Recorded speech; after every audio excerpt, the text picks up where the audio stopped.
warahmatullahi wabarakatuh.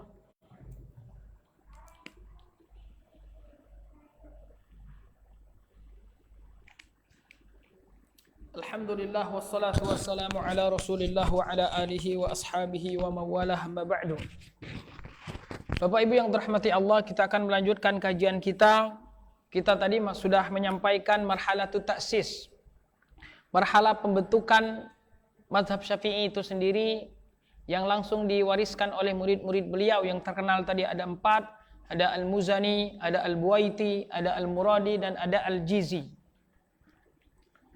Rabi Al-Jizi dan Rabi Al-Muradi. Nah, kemudian masuk ke fase yang kedua, yaitu fase penyebaran mazhab Syafi'i itu sendiri. Nah, dari situ kemudian terbentuk ada Madrasah Khurasan di Iran saat ini. Kemudian juga ada Madrasah Iraqiyin di Irak saat ini. Tayyib.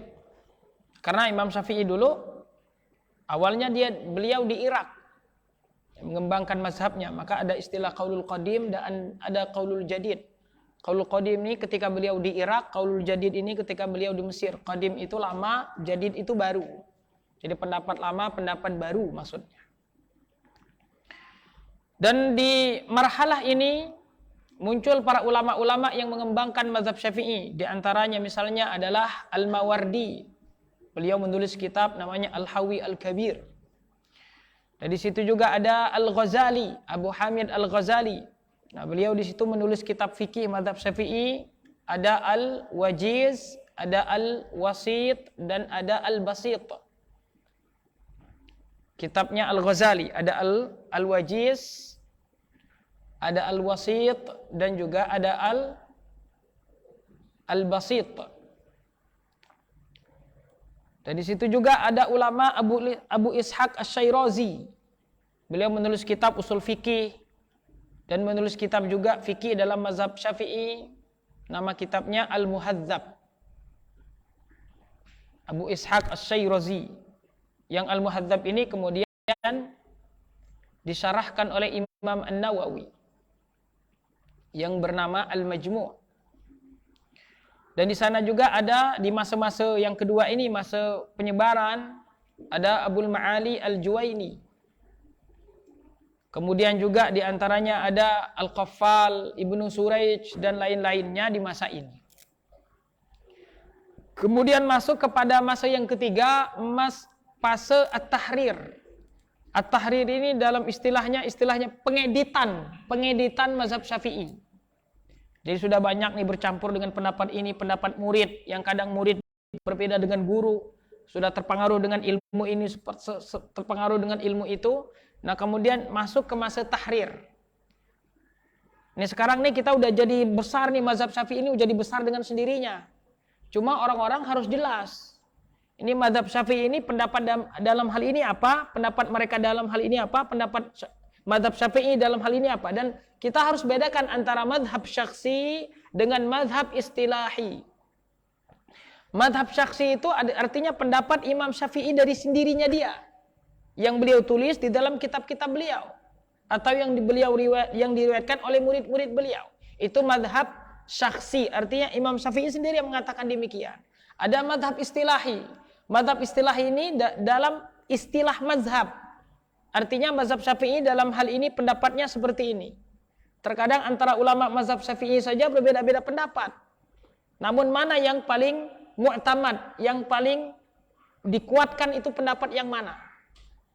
Jadi tidak mesti perkataan mazhab itu sama seperti perkataan Imam Syafi'i itu sendiri, tidak mesti.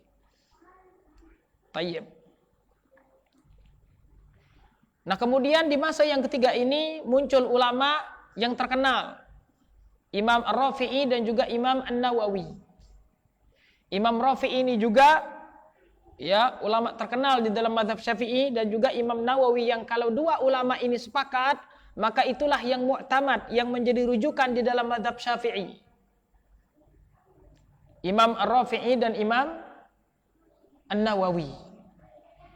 Imam Nawawi ini mungkin tidak asing bagi bapak-bapak. Kitab beliau yang sering kita baca, Riyadhus Shalihin, atau Arba'in Nawawi, atau Syarah Sahih Muslim Al-Minhaj. Nah, beliau ini menulis kitab di dalam mazhab Syafi'i. Yang pertama Al-Minhaj, Minhajut Talibin. Ini kitab yang banyak disyarahkan di dalam mazhab Syafi'i, itu banyak sekali syarah-syarahnya. Ada Nihayatul Muhtaj, ada Mughdil Muhtaj, ada Tuhfatul Muhtaj. Banyak sekali ini mensyarahkan kitab Imam Nawawi. Dan beliau juga menulis kitab Raudhatul Talibin. Imam Nawawi juga ini lebih besar daripada Al-Minhaj tadi. Tayyib. Kemudian kitab yang lebih fenomenal lagi, kalau mungkin kita bisa katakan yang paling puncaknya di dalam mazhab Syafi'i itu kitab Al-Majmu' karya Imam Nawawi. Al-Majmu' karya Imam Nawawi. Al-Majmu' ini adalah penjelasan dari kitab Abul Ishaq Asy-Syirazi tadi, Al-Muhadzab. Al-Majmu' Syarhul Muhadzab. Tetapi beliau belum selesai menulis kitab ini. Kemudian dilanjutkan oleh Subuki, kemudian dilanjutkan oleh Muti'i. Jadi ada 3 orang yang menulis kitab Al-Muhadzab tersebut, Syarhul Muhadzab. Tayyib. Nah, Ar-Rafi'i beliau punya kitab Al-Muharrar dan juga punya kitab Fathul Aziz. Nah, kemudian setelah Imam Nawawi ini ada lagi ulama-ulama yang muncul yang menjadi rujukan di dalam mazhab Syafi'i. Yang pertama adalah Ar-Ramli dan yang kedua adalah Ibnu Hajar Al-Haytami. Nah, ulama-ulama ini yang menjadi rujukan yang terakhir-terakhir di dalam mazhab Syafi'i. Jadi bukan Imam Syafi'i lagi, jadi sudah generasi keberapa ini? Ya, sudah generasi berapa dari yang bisa dikatakan murid-muridnya lah. Yang terkadang banyak sekali kita melihat perbedaan-perbedaannya. Nanti kita sedikit akan menjelaskan beberapa perbedaan. Apa yang dikatakan Imam Syafi'i seperti ini, apa yang dikatakan oleh muridnya yang generasi pertama seperti ini, generasi kedua, generasi ketiga, sampai generasi sekarang. Tayyib. Maka sedikit saja contoh misalnya dalam perkara apakah bacaan Al-Quran seseorang yang dihadiahkan itu sampai atau tidak misalnya. Ini dalam kajian mazhab ini memang terjadi perbedaan pendapat antara para ulama. Ketika kita menghadiahkan Al-Quran, memang terjadi perbedaan pendapat dalam pandangan para ulama. Namun, Imam Syafi'i sendiri mengatakan di sini bahwasanya pahala dari bacaan Al-Quran itu sendiri tidak sampai. Disebutkan di dalam tafsir Ibnu Katsir. Ibnu Katsir dalam tafsirnya, Bapak Ibu yang punya tafsir Ibnu Katsir bisa dibaca. Kata beliau saat beliau menjelaskan Tayyib, menjelaskan firman Allah dalam surat An-Najm. Firman Allah Ta'ala, "Alla taziru waziratun wizra ukhra." Tidaklah seseorang tersebut menanggung dosa orang lain. Wa allaisa lil insani illa ma sa'a, ayat 39. Dan seseorang tidaklah mendapatkan kecuali yang dia usahakan. Ini An-Najm ayat 38 sama 39. Apa kata Ibnu Katsir di sini? Wa allaisa lil insani illa ma sa'a, ay kama la yuhmalu alaihi wizru ghairihi. Sebagaimana seseorang tidak memikul menanggung dosa orang lain. Tayyib, kadzalika la yuhassil minal ajri illa ma kasabahu li nafsihi. Begitu juga seseorang tidaklah mendapatkan pahala kecuali yang dia usahakan. Jadi istilah Imam Syafi'i ini tidak ada transfer pahala itu. Iya. Kalau ada transfer pahala ini enak sekali. Saya sebelum meninggal ngumpulin uang banyak-banyak, setelah itu meninggal setiap hari ada yang khatamin Quran buat saya, pahalanya bukan sedikit itu. Nah, ini saya menjelaskan pendapat Imam Syafi'i. Dan sekali lagi saya katakan di sini memang terjadi perbedaan pendapat antara para ulama. Dan kalau terjadi perbedaan pendapat dalam masalah fikih, maka kita di sini boleh berluas. Artinya ya toleransi lah istilahnya itu. Tayyib. Kalau dalam masalah fikih. Tetapi tidak semua permasalahan. Kadang masalah fikih sudah jelas dalilnya, tapi juga masih nyeleneh ini. Nggak bisa diterima, nggak bisa kita toleransi di sini. Kita katakan ini salah, ini benar. Karena tidak semua khilaf itu mu'tabar. Tidak semua khilaf itu diterima. Kalau semua khilaf diterima, kita dan Kristen itu khilaf. Khilaf dalam masalah Tuhan, apakah punya anak dan tidak punya anak. Ini kalau semua perbedaan kita terima, ini kacau agama kita. Begitu juga masalah fikih, tidak semua masalah fikih kita terima. Ada masalah yang memang di situ ada ruang ijtihad di situ. Memang tidak ada dalil yang sharih, tidak ada dalil yang jelas dalam hal itu, sehingga para ulama berijtihad dan terjadi perbedaan pendapat. Tapi walaupun misalnya kita mengambil pendapat bahwasannya misalnya kita menyampaikan misalnya bacaan tersebut kepada yang sudah meninggal dan kita meyakini itu sampai, tetapi jangan kita kemudian membuat ritual-ritual. Artinya oke, kalau kita misalnya hadiah Al-Fatihah misalnya sampai, tetapi bukan caranya seperti itu yang banyak orang sekarang. Ini caranya yang sekarang kita Yang kita permasalahkan. Cara Anda menyampaikan Al-Fatihah itu caranya yang tidak ada tuntunannya dari Nabi Shallallahu Alaihi Wasallam.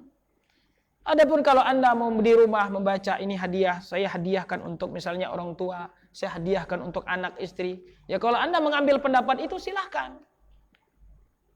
Tetapi jangan kemudian membuat itu ritual yang tidak ada contohnya dari Nabi Shallallahu Alaihi Wasallam. Kita lanjutkan. Wa min hadhil ayatil karimati, kata Ibnu Katsir. Bukan kata Muhammad bin Abdul Wahhab. Bukan kata Wahabi, kata orang-orang sekarang menyebutnya. Banyak orang ngomong Wahabi, paham Wahabi saja tidak. Betul ini. Subhanallah, hati-hati kita. Jangan sampai menfitnah para ulama. Lahmul ulama'il masmum. Daging ulama itu beracun. Ulama yang menegakkan tauhid, yang mendakwahkan. Beliau ulama, walaupun beliau mazhabnya mazhab Hambali. Diakui keulamaan beliau di Jazirah Arab. Orang-orang Arab sekarang ini, Qatar, Kuwait, Bahrain, negara-negara Arab, Mesir, Libya, Tunisia, semua mengakui dakwah Syekh Muhammad bin Abdul Wahhab. Dakwah pemurnian, mengembalikan umat kepada kesahihan akidah, kepada kesahihan manhaj yang sudah banyak bercampur-campur, terutama di zaman Turki Utsmani. Tayyib. Maka kita hati-hati ketika kemudian ada lagi sekarang yang mengejek, bukan lagi sekadang Wahabi, Wahaboy katanya. Subhanallah. Rasulullah sallallahu alaihi wasallam bersabda, "Man 'adali waliyan faqad adantuhu biharb."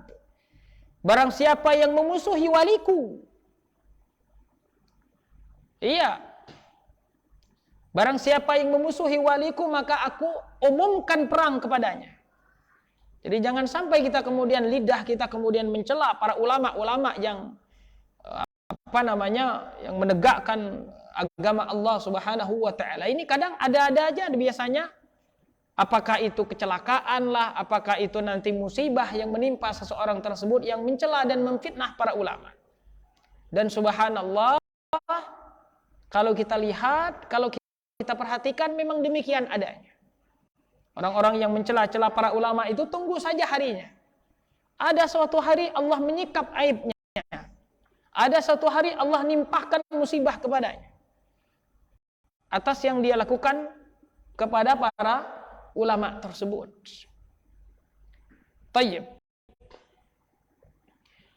Wa min hadhil ayatil karimati istanbata Syafi'i, kata Ibnu Katsir rahimahullahu taala, wa man ittaba'ahu rahimahullahu taala, Allah merahmati Imam Syafi'i dan siapa yang mengikuti beliau, katanya. Annal qira'ata la yasilu ihda'u thawabiha ilal mauta. Kata beliau bahwasanya annal qira'ah, sesungguhnya qiraatul Quran, la yasilu ihda'u thawabiha, tidaklah sampai kita menghadiahkan pahala tersebut ilal mauta, kepada yang sudah meninggal. Li'annahu laisa min amalihim wala kasbihim, karena itu bukan termasuk amalnya dan usahanya. Tayyib. Walihada lam yandub ilaihi Rasulullah sallallahu alaihi wasallam. Dari itu Rasulullah sallallahu alaihi wasallam tidak pernah menganjurkan hal itu kepada umatnya. Memang tidak ada hadis yang menjelaskan demikian. Para ulama yang berpendapat sampai itu mengambil dari keumuman sebagian nas yang berkenaan dengan niat. Apabila diniatkan maka sesuai dengan apa yang dia niatkan. Adapun anjuran langsung, apakah itu perkataan Rasul, apakah itu isyarat dari Rasul, tidak ada. Tayyib. Walihada lam yandub ilaihi Rasulullah sallallahu alaihi wasallam ummatahu wala hatta alaihim. Ini Ibnu Katsir, dan kebetulan Imam Ibnu Katsir juga mazhab beliau Syafi'i. Ibnu Katsir mazhab beliau Syafi'i. Tayyib. Walaupun beliau adalah muridnya Ibnu Taimiyah. Muridnya Ibnu Taimiyah. Tayyib. Li'annahu laysa min amalihim wala kasbim wa lihadza lam yandub ilaihi Rasulullah sallallahu alaihi wasallam ummatahu wala hatta alaihi wala arsyadahum ilaihi binassin wala ima. Tidak pernah beliau menganjurkan saja, arsada yursidu irsyad, tidak ada pernah beliau menganjurkan misalnya. Bin nassin wala ima, dengan nas ucapan beliau atau dengan ima, dengan isyarat. Itu pun tidak dilakukan, tidak diajarkan, tidak disampaikan oleh Rasul. Walam yunqal dzalika an ahadin minas sahabah. Dan tidak pernah, tidak ada yang dinukilkan dari sahabat. Misalnya Rasulullah ngirim Fatihah kepada Fatimah, anak beliau yang paling beliau cintai. Rasulullah ngirim Fatihah kepada Khadijah, istri yang beliau paling cintai. Bahkan beliau itu tidak menikah selama Khadijah masih hidup. Jadi ibu-ibu yang tidak mau dipoligami, jadilah seperti Khadijah. Kalau seperti Khadijah, insyaallah suaminya tidak nikah. Tayyib. Rasulullah tidak menikah ketika Khadijah masih hidup. Kapan Rasulullah menikah? Menikah kedua, ketiga. Kapan? Setelah Khadijah wafat. Tayyib. Alhamdulillah kata Bapak. Dapat dukungan dari Tayyib. Lam yunqal dzalika an ahadin minas sahabati radhiyallahu anhum walau kana khairan lasabaquna ilaihi. Kalau itu baik, kata Ibnu Katsir, maka sudah diajarkan oleh Rasul itu. Sudah pasti itu. Jangankan masalah itu, masalah istinja saja kita diajarkan oleh Rasul. Bersuci. Cara membersihkan kotoran dari kotor hajat. Cara mandi wajib. Diajarkan oleh Rasul sallallahu alaihi wasallam. Apalagi sesuatu yang bermanfaat ini sudah pasti kalau memang betul. Itu sudah pasti diajarkan oleh Rasul sallallahu alaihi wasallam. Wa babul qurubati yuktasaru fihi 'alan nusus. Kata beliau, wa babul qurubat, yang berkenaan dengan qurubat, mendekatkan kita kepada Allah, ibadah kita kepada Allah, yuktasaru fihi 'alan nusus. Kita harus merasa cukup, kita harus menunggu, kita harus berhenti pada nas-nas itu saja. Artinya al-aslu fil ibadati at-tawaqquf. Dalam permasalahan ibadah ini kita nunggu dalil. Berhenti dulu, kita menunggu perintah. Kalau ada perintah kita laksanakan, tidak ada perintah jangan coba-coba. Bisa-bisa ditempeleng komandan. Kita mengerjakan sesuatu yang tidak diperintahkan komandan. Tayyib. Kata beliau, wa babul qurubati yuktasaru fihi 'alan nusus. Bab qurubat kita berhenti pada nas-nas saja, yaktasir, maksudnya kita hanya nunggu saja, nunggu perintah saja.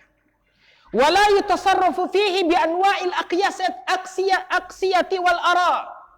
Dan kita di sini la yutasarraf, tidaklah kemudian kita bergerak, membuat-buat, mengurang atau menambah fihi bi anwa'il aqsiyati. Dengan segala macam jenis kias. Kadang kan orang banyak mengiaskan, ini baik, ini bagus. Wal ara atau pendapat-pendapat, ini menurut saya, menurut mbah saya dan lain sebagainya. Fa amma du'a wa sadaqatu, adapun doa dan sedekah kata beliau, fadzaka mujma'un ala wusuliha. Adapun yang berkenaan dengan doa Kita mendoakan saudara kita mendoakan orang tua kita mendoakan saudara kita. Was-sadaqah, kita sedekah atas mereka. Sedekah untuk atas nama mereka. Fadzaka mujma'un ala wusuliha. Maka kata beliau, dalam hal ini semua sepakat bahwasanya itu sampai. Semua ulama sepakat bahwa itu sampai. Wa mansusun minasyari'i alaihima. Dan disebutkan di dalam syariat perkara tersebut, perkara doa dan sedekah. Wa ammal haditsul ladzi rawahu Muslimun fi sahihihi an Abi Hurairah qala, adapun hadis yang diriwayatkan oleh Imam Muslim dalam sahihnya dari Abu Hurairah radhiyallahu anhu, Rasulullah sallallahu alaihi wasallam bersabda, "Idza matal insanu in qata'a amaluhu illa min thalath." Apabila anak Adam meninggal maka seluruh amalannya terputus kecuali 3 perkara. Min waladin salihin yad'ulah, anak saleh yang mendoakannya, au sadaqatin jariyatin min ba'di, atau sedekah jariah setelahnya, au ilmin yuntafa'u bihi, atau ilmu yang bermanfaat. Fahadhihi thalathatu fil haqiqati hiya min sa'yihi wa kaddihi wa amalihi. Adapun hadis yang diriwayatkan oleh Imam Muslim tersebut, hadis masyhur, idza matal insan. Dalam riwayat lain, idza mata ibnu adama in qata'a, terputus seluruh amalannya kecuali 3 perkara. Dalam lafaz lain itu sadaqatun jariyah, sedekah jariah, ilmun yuntafa'u bihi, ilmu yang bermanfaat, dan yang ketiga adalah waladin salihin yad'ulah, anak saleh yang mendoakan orang tuanya. Ini selalu mengalir. Sedekah jariah, kita bikin wakaf, bikin masjid, bangun masjid, sedekah jariah mengalir selama barang tersebut dimanfaatkan oleh kaum muslimin, maka mengalir sampai ke lubang kubur kita. Dan itu adalah usia kita yang kedua, Pak. Jadi kalau mau usia panjang di dunia, kumpulkan uang sebanyak-banyaknya, bangun sesuatu yang bermanfaat untuk umat. Kita bangun masjid, bangun fasilitas, kemudian bangun sumur, bangun yang bermanfaat untuk masyarakat, bangun jalan dan lain sebagainya. Kita sudah meninggal tapi seakan-akan kita masih hidup. Ibadah kita seakan-akan masih bergerak, masih ada, pahalanya ngalir sampai ke kita.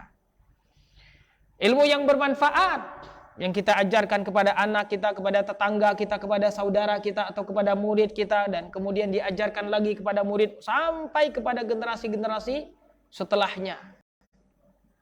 Yang saya sampaikan pada malam hari ini dulu yang saya pelajari dengan guru-guru saya dulu.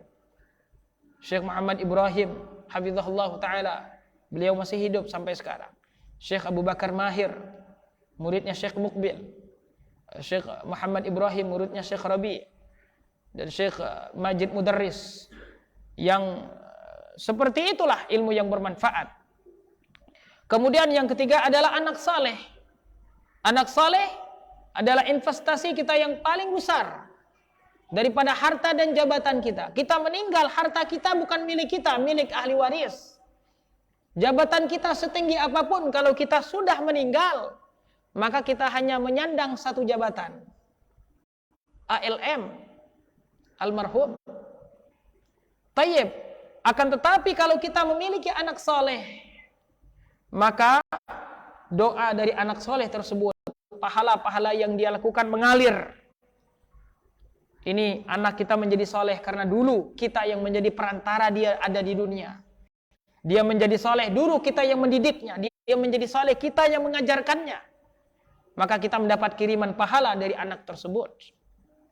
Kata beliau, "Fahadhihi thalathatu fil haqiqati hiya min sa'yihi wa kaddihi wa amalihi." 3 hal ini, kata beliau, kenapa mereka mendapatkan pahala dari 3 hal ini? Karena 3 hal ini adalah juga bagian dari usahanya sewaktu dia hidup di dunia. Jadi tidak bertentangan dengan ayat tadi. Kan ayat tadi mengatakan wa allaisa lil insani illa ma sa'a. Manusia tidaklah mendapatkan kecuali yang dia usahakan. Maka 3 ini ilmu yang bermanfaat dulu yang diajarkan kepada murid-muridnya. Sedekah jariah, dulu waktu dia hidup di dunia sedekah jariah. Anak yang soleh, dulu sewaktu dia di dunia dia didik anaknya. Maka dia sudah meninggal, pahala tersebut mengalir kepadanya. Pantas karena 3 ini juga dulu hasil dari usahanya. Tayyib. Nah, ini yang berkenaan dengan perkara hadiah pahala. Jadi berbeda sekali dengan apa yang disampaikan oleh ulama-ulama mazhab Syafi'i saat ini, walaupun tidak semuanya. Ada juga di antara ulama mazhab Syafi'i yang mengatakan tidak sampai, seperti Imam Nawawi rahimahullahu taala. Tayyib. Dan banyak sekali permasalahan lainnya, masalah musik, masalah cadar, masalah jenggot dan lain sebagainya, masalah kuburan dan lain sebagainya. Apa yang dikatakan Imam Syafi'i seperti ini, terus yang dikatakan oleh orang-orang sekarang berbeda. Tayyib. Ini masalah apa ini? Masalah musik misalnya. Tayyib. Nah ini ya, dalam Al-Quran surat Luqman ayat 6, wa minan nasi man yashtari lahwal hadithi liyudilla an sabilillahi bighairi ilmin. Dan di antara manusia ada yang membeli lahwal hadith. Lahwun itu apa lahwun? Sesuatu yang tidak ada manfaatnya. Hadis, ucapan, perkataan. Tayyib. Nah di sini diriwayatkan oleh para ulama-ulama tafsir, seperti diriwayatkan oleh Al-Mujahid, diriwayatkan oleh Mujahid, muridnya Ibnu Abbas. Kata beliau, Allahu at-tabl, tabal, gendang. Ibnu Katsir mengatakan juga, nuzilat hadil ayatu fil ghina'i wal mazamir. Ayat ini turun yang berkenaan dengan ghina, nyanyi-nyanyian, wal mazamir, seruling-seruling. Ini beliau menjelaskan tentang apa? Keharaman barang-barang tersebut, karena di dalam ayat ini Luqman ayat 6, Allah di sini mengecam orang-orang yang membeli lahwal hadith. Tayyib. Dan di dalam Sahih Bukhari. Di dalam Sahih Bukhari, bukan di dalam Muslim, bukan di dalam Ibnu Majah, bukan di dalam Tirmidzi, bukan di dalam Nasa'i, di dalam Sahih Bukhari. Yang saya sebutkan ini ya. Tayyib. Ya bisa jadi ada di dalam sunan-sunan lain lafaz ini ya. Di dalam Sahih Bukhari, kata Rasul sallallahu alaihi wasallam, la yakunanna min ummati aqwamun yastahilluna al-hirra wal harir wal khamra wal ma'azif. La yakunanna, akan ada nanti, aqwamun min ummati aqwamun, kaum-kaum dari umatku yang mereka menghalalkan hirra, menghalalkan zina. Ya, sekarang memang umat Nabi Muhammad ini kan terbagi menjadi 2. Ada umat dakwah dan umat istijabah. Semua yang lahir ketika Nabi SAW dibangkitkan sampai hari kiamat itu namanya ummah dakwah, umat yang mendapatkan dakwah dari Nabi. Dan yang kedua adalah ummah istijabah. Umat istijabah itu adalah umat yang mengikuti dakwah tersebut. Yang masuk Islam, mengikuti sunnah Rasul, itu adalah ummah istijabah. Nah sekarang memang banyak umat dakwah. Di dalam agama Syiah misalnya, pada saat mereka misalnya menghalalkan nikah mut'ah, yang tidak ada bedanya dengan perzinaan. Seseorang bisa jadi menggunakan kontrak dengan seorang perempuan tanpa harus dengan wali, yang penting ada maharnya. Apa maharnya? Ya, mereka menyebutnya mahar, yang sebenarnya itu adalah upah. Nikah kita berapa? 2 hari, sehari, sejam, 2 jam. Yang mereka sebut itu dengan nikah mut'ah. Tayyib. Terbukti perkataan Rasul sallallahu alaihi wasallam, wal harir, sutra, wal khamra, menghalalkan khamar. Tayyib. Kalau banyak masalah, tapi kalau sedikit tidak masalah. Tayyib. Wal ma'azif. Dan ma'azif ini maksudnya adalah alat-alat musik. Ma'azif. Dan para ulama juga ketika mereka berbicara tentang alat-alat musik, banyak sekali dari fatwa-fatwa mereka di sini. Ini saya sebutkan di sini ada perkataan Al-Ghazali dan ada perkataan Imam Syafi'i sendiri, ya. Bahkan pada saat mereka berbicara tentang bagaimana hukum ada seseorang yang dia misalnya menghancurkan alat-alat musik misalnya. Saya minjam gitar dari teman saya, rusak. Kalau dalam perkara misalnya yang bermanfaat, yang kita rusak tersebut wajib kita ganti. Tapi kalau perkara tersebut adalah perkara yang memang haram, maka tidak boleh kita ganti. Artinya mereka di sini menghukumi bahwasanya alat-alat tersebut adalah haram. Tayyib. Nih, kata beliau. Ya. Tayyib. Nah, ini perkataan Ghazali. Al-ma'azib wal autaru haramun li'annahu tushawwiqu ila syurbi. Ini Al-Ghazali. Ini ulama Syafi'i juga yang menuliskan kitab tadi Al-Wajiz, Al-Wasid dan Al-Basit. Wal ma'azib wal autar. Autar itu gitar. Haramun li'annahu tushawwiqu ila syurbi. Karena dia akan mengajak kita untuk minum khamar. Mungkin pada saat itu. Wa huwa syi'arus syurbi, dan itu adalah syiar, nyanyi-nyanyian ini adalah syiar peminum khamar. Fahurima tashabbuhu bihim, maka haram menyerupai mereka. Tayyib. Adapun yang diperbolehkan itu duf. Duf itu apa? Ya Rabbana yang ada di ibu-ibu sekarang, tapi duf saja. Bukan dicampur dengan kicik-kicik, bukan dicampur dengan seruling dan lain sebagainya. Itu udah beda lagi. Dan itu hanya untuk perempuan dan anak-anak saja ketika Id atau pernikahan. Dan tentunya bukan di masjid. Kalau mau di rumah, dan hanya untuk ibu-ibu saja. Bapak-bapak jangan ikut joget. Tayyib.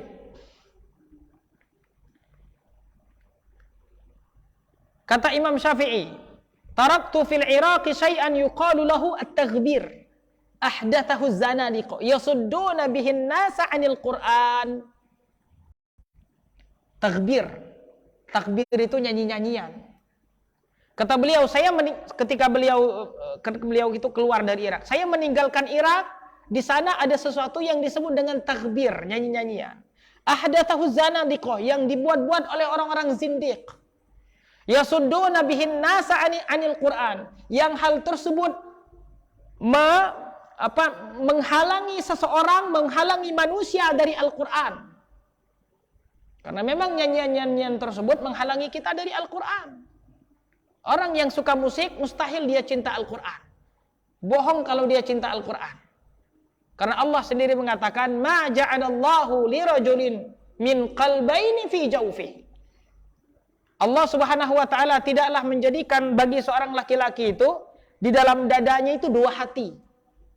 Masing-masing kita hanya memiliki satu hati. Maka tidak akan bisa bercampur antara nyanyian dengan Al-Qur'an. Adapun yang diperbolehkan itu apa yang disebut dengan apa?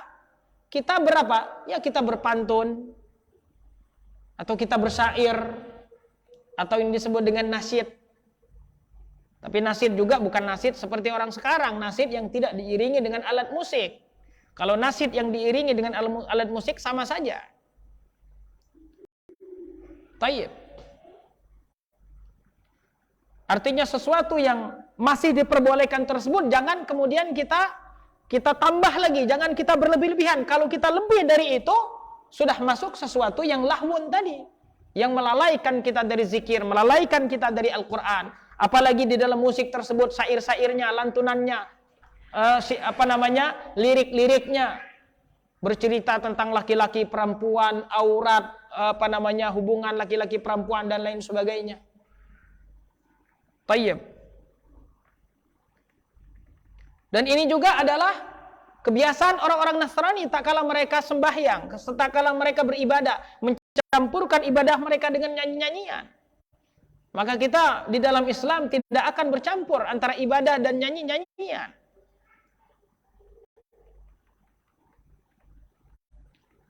Tayyib, Imam Nawawi rahimahullahu ta'ala, imam besar dalam mazhab Syafi'i, tadi yang kita sebutkan, beliau adalah yang menjadi rujukan di dalam mazhab Syafi'i. Apa kata beliau?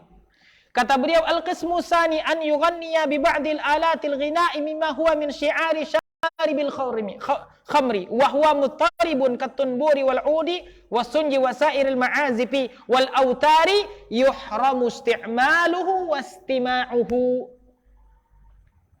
Seseorang ayughanni bi ba'di alatil ghina, seseorang bernyanyi dengan alat-alat musik, tadi kata beliau, mimma huwa min syi'ari syaribil khamr, yang menjadi syiar-syiar peminum khamar tak kala itu.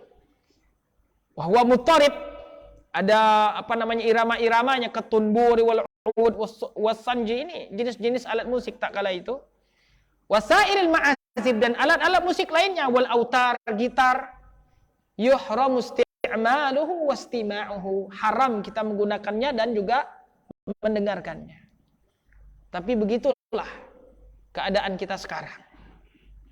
Kita ngomong di masjid, di majelis A, tapi kemudian yang di masyarakat adalah B. Dan sangat benci kepada yang menjelaskan hal ini. Iya. Ini kadang kita serba susah, tapi hal ini harus kita sampaikan.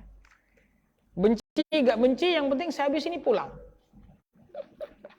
Nanti kalau ada apa-apa tanya sama DKM. Tayyib, tugas saya hanya menyampaikan. Dan begitu juga masalah-masalah lain, masalah jenggot, masalah cadar. Jenggot, ya, pendapat yang dikuatkan oleh apa namanya para ulama madhab, Ibnu Rif'ah dan lain sebagainya, bahwasanya wajib memelihara jenggot, walaupun sebagian ulama Syafi'i mengatakan makruh memotong jenggot. Tayyib, walaupun makruh sama haram, yang pastinya sesuatu yang harus apa? Harus kita tinggalkan mencukur jenggot. Tayyib. Perkara cadar juga, ulama-ulama Syafi'i seperti Ghazali, Imam Syafi'i juga termasuk yang mewajibkan cadar. Tayyib. Dan mengatakan bahwasanya wajah perempuan itu juga adalah aurat. Tapi kemudian bagaimana perubahannya di zaman sekarang? Bahkan banyak hadis-hadis yang menjelaskan menyentuh antara laki-laki dan perempuan, ikhtilat, bercampur antara laki-laki dan perempuan, ini sesuatu yang haram. Tapi bagaimana penerapannya di masyarakat? Jauh kita dari apa yang disebutkan oleh para ulama-ulama terdahulu. Tayyib, maka kita berusaha, sedikit banyaknya kita harus berusaha untuk berpegang teguh kepada apa yang telah kita pelajari, apa yang telah dijelaskan oleh para ulama. Karena memang terkadang berpegang kepada Islam di akhir zaman persis seperti kata Nabi sallallahu alaihi wasallam dalam Sahih Muslim, bada'al Islamu ghariba wa sayaudu ghariba fatuba lil ghuraba. Islam datang dalam keadaan aneh. Anehnya memang asli aneh, bukan dibuat-buat. Wa sayaudu ghariba, dan nanti akan kembali juga di akhir zaman dalam keadaan aneh. Anehnya memang karena semakin berpegang kepada sunnah, semakin itu juga kita dianggap aneh. Bukan anehnya dibuat-buat, bukan anehnya kita buat sesuatu yang kemudian terkenal dan bukan. Semakin berpegang kita kepada sunnah, semakin dianggap aneh. Persis seperti kata Nabi sallallahu alaihi wasallam, innahu man ya'ish minkum fasayara ikhtilafan katsira, kata Rasul. Nanti yang hidup nanti setelah saya akan melihat perbedaan yang banyak. Tayyib. Maka berpegang kepada Islam di zaman sekarang kaqabidi 'alal jamrah, sebagaimana orang yang memegang bara api. Sesuatu yang harus dipegang, tapi dipegang panas. Tapi kalau tidak dipegang celaka. Tayyib.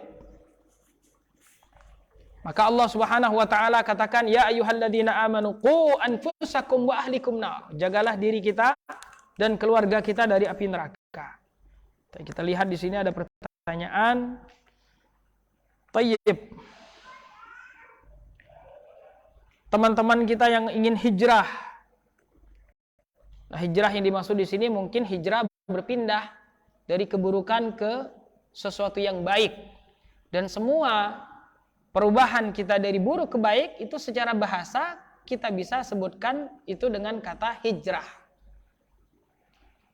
Adapun hijrah yang dibahas di dalam kitab fikih itu adalah hijrah dari tempat kekufuran ke tempat Islam. Seperti Rasul perintahkan kepada para sahabat untuk hijrah. Hijrah ke Habasyah tak kala itu. Hijrah ke Madinah. Perintah dari Allah. Dan hijrah ini akan tetap ada sampai hari kiamat. Dan hijrah ini bukan seperti kelompok. Ada kelompok yang mereka juga di situ berjenggot, celana cingkrang.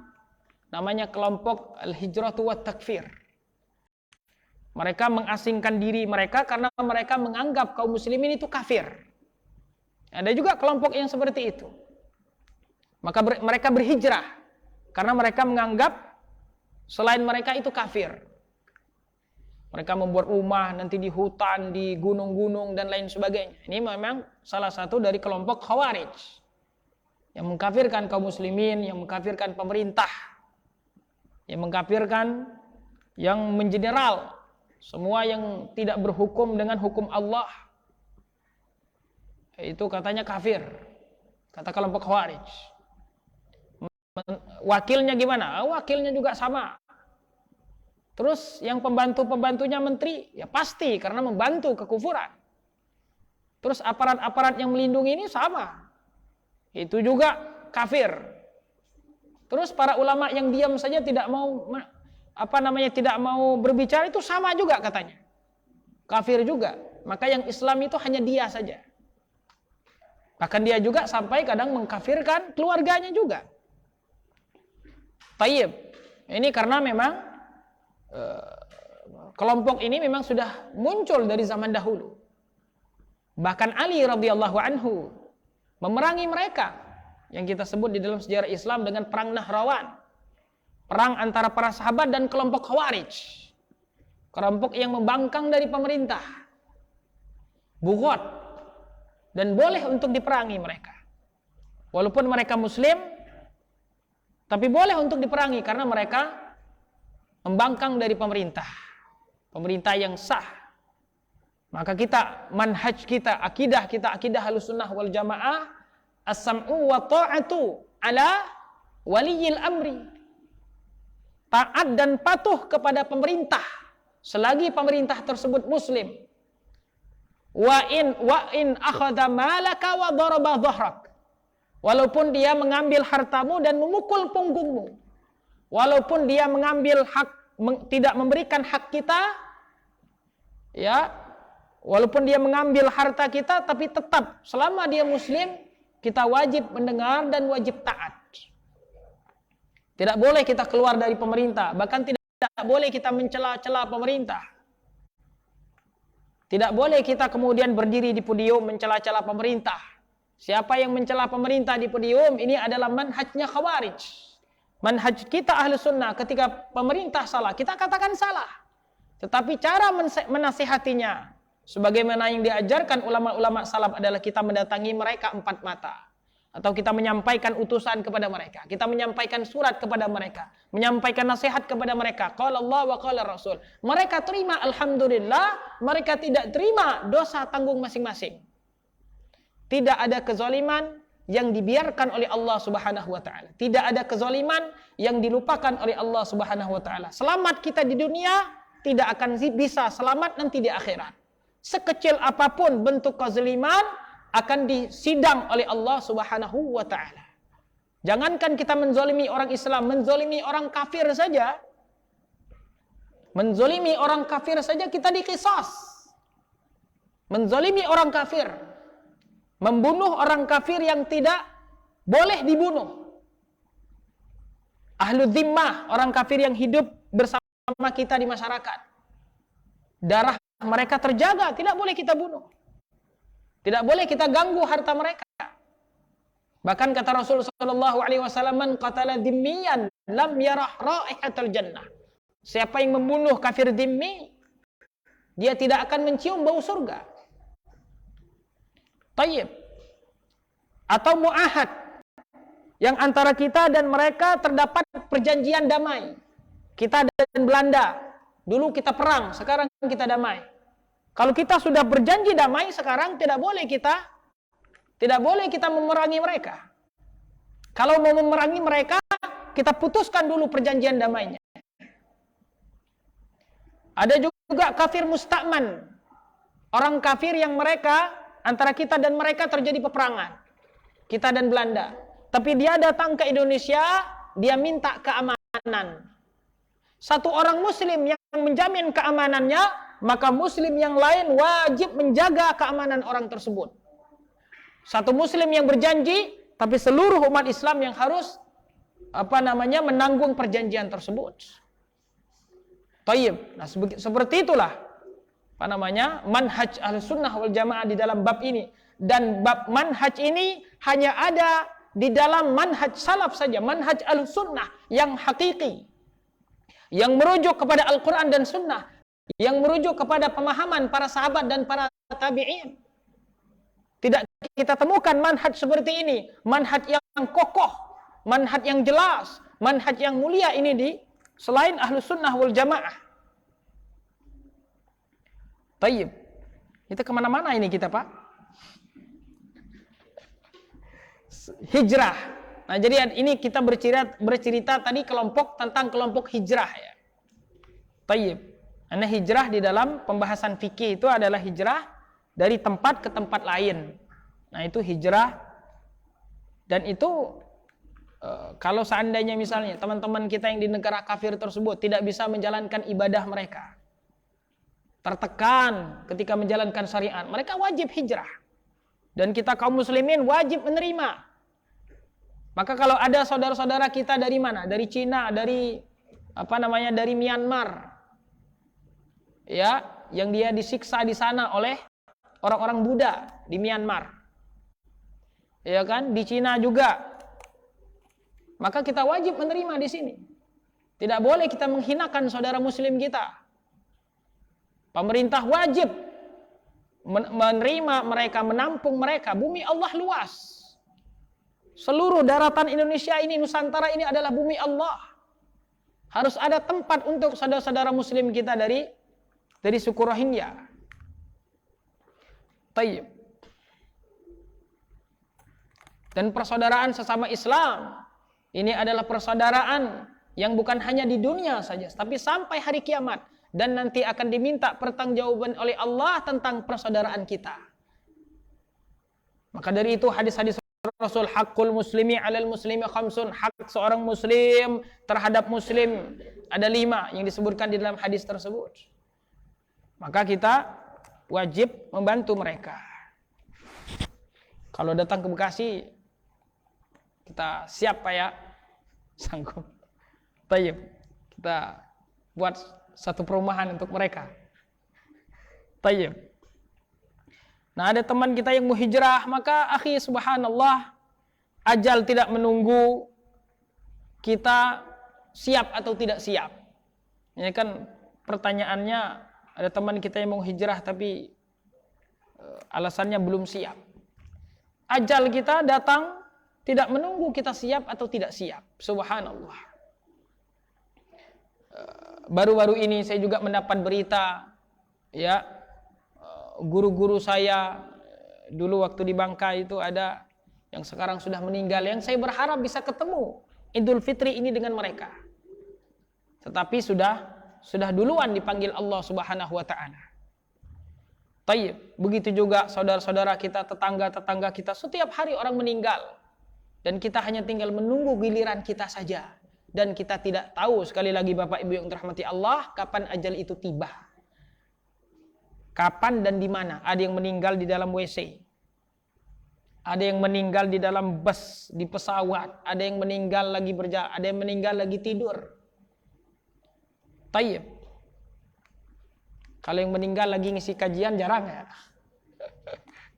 Ada itu katanya. Tapi jarang Pak ya. Tayyib. Apalagi Ramadan akan tiba.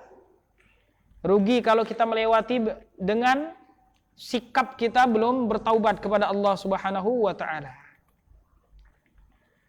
Tayyib.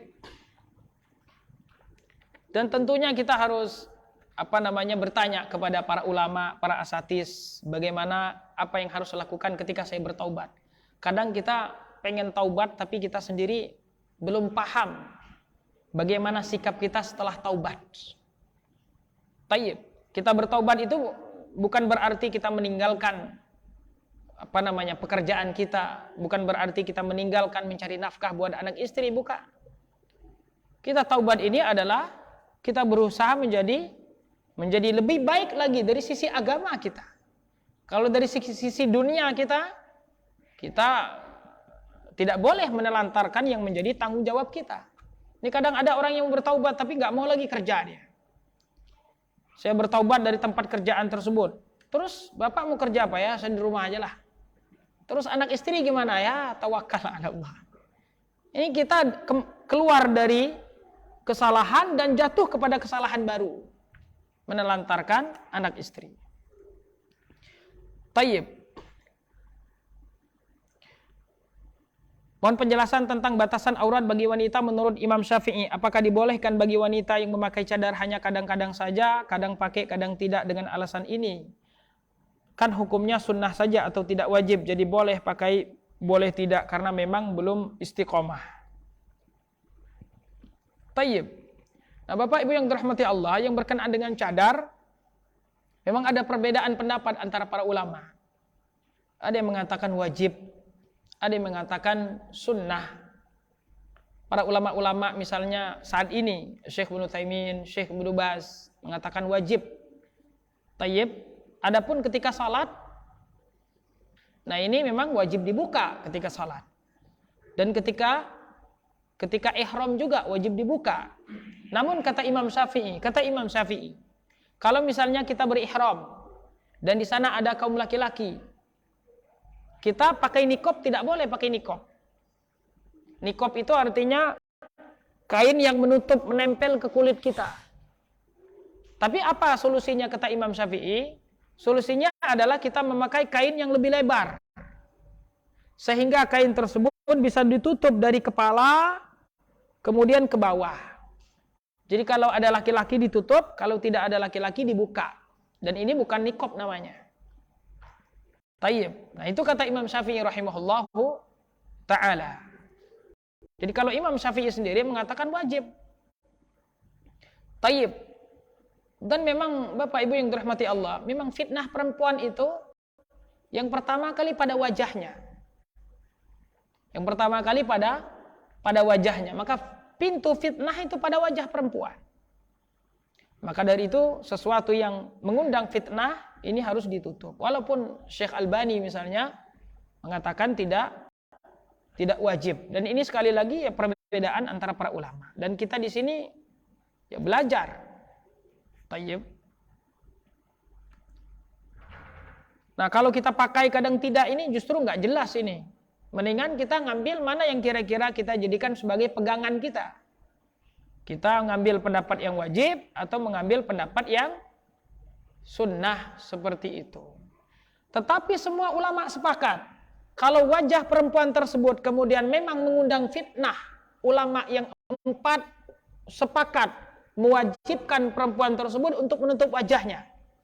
Misalnya perempuan yang masih gadis misalnya, wajahnya menarik dan lain sebagainya, mengundang fitnah. Jangankan anak-anak muda, bapak-bapak saja bisa tergoda misalnya. Tayyib. Maka ini semua para ulama sepakat. Kalau wajahnya tersebut mengundang fitnah, maka wajib ditutup. Tayyib. Dan juga hati-hati kita memamerkan kecantikan, memamerkan kemudian kebagusan. Ada nanti orang yang melihat dengan ain hasid, dengan mata yang hasad. Dengan mata yang hasad, khawatir nanti anak kita sakit. Dengan izin Allah. Atau ada orang yang suka kemudian cintanya tidak diterima, kemudian main dukun dan lain sebagainya. Tayyib. Nah, ini ketika kita punya kecantikan untuk ibu-ibu, maka cukup kita berikan kepada suami kita. Jangan kita berikan kepada suami di rumah, kemudian kita berikan di luar kepada masyarakat. Ini ciri-ciri istri yang tidak setia ini. Kalau istrinya setia, maka dia hanya memberikan kecantikannya kepada suami saja. Ini kadang sekarang kebalik, di rumah dia masem, tayyib. Kalau keluar rumah saja, bukan main dandannya. Nah ini kebalik ini, berarti berdandan untuk orang lain, bukan untuk suami. Nah laki-laki juga harus ada sifat ghoyurnya, ghirah, rasa kecemburuan yang dimiliki oleh orang Arab zaman dahulu. Bahkan sebelum Islam, mereka memiliki sifat-sifat ghirah tersebut. Cemburuan itu harus ada. Ini kadang kita sekarang ini banyak dari bapak-bapak sengaja istrinya disuruh dandan, bahkan disuruh pakai ketat. Tapi dia senang kalau istrinya dipelototin sama orang lain. Istri saya cantik. Ini dayus. Yang tidak punya rasa cemburuan itu dayus. Ini penyakit juga ini yang harus disembuhkan. Tayyib.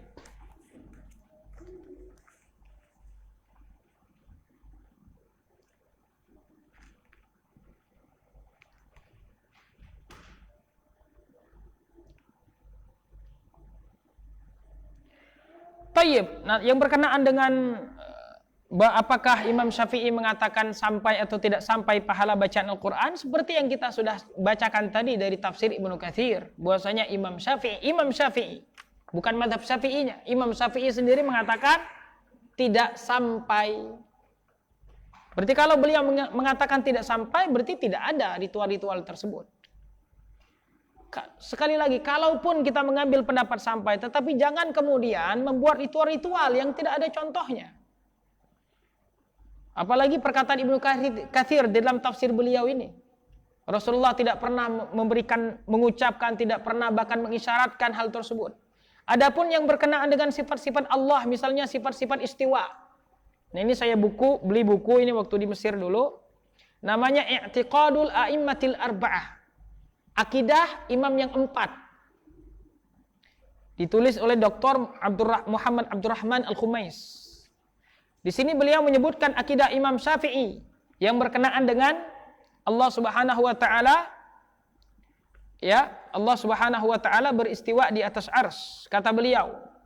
Ini dinukilkan oleh Ibnu Qayyim di dalam kitab beliau Istima'u Juyusi Al-Islamiyah.